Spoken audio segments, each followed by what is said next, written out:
Palakkad youth കോൺഗ്രസിൽ പൊട്ടിത്തെറി. Youth Congress Palakkad നിയോജക മണ്ഡലം പ്രസിഡന്റ് രാജിവെച്ചു.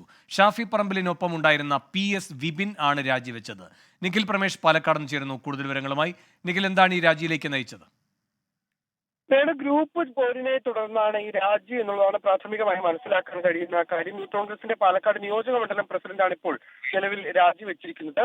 ഷാഫിക്കൊപ്പമായിരുന്നു വിപിൻ ഉണ്ടായിരുന്നത്. നിലവിൽ KC വേണുഗോപാലിന് ഒപ്പമാണ്. അദ്ദേഹത്തിന്റെ രാജിക്കത്തിൽ പറയുന്നത് പ്രസിഡന്റ് സ്ഥാനത്ത് നിന്ന് താൻ രാജിവെക്കാൻ ആഗ്രഹിക്കുന്നു, എന്റെ വ്യക്തിപരമായ ആവശ്യങ്ങൾക്ക് വേണ്ടിയാണ് ഈ രാജി സന്നദ്ധത എന്നുള്ളതാണ് അദ്ദേഹം അറിയിക്കുന്നത്. പക്ഷേ ഈ ഗ്രൂപ്പ് പോരുകളിൽ മനമെടുത്താണ് രാജി എന്നുള്ളതാണ് നമുക്ക് മനസ്സിലാക്കാൻ വേണ്ടി കഴിയുന്നത്.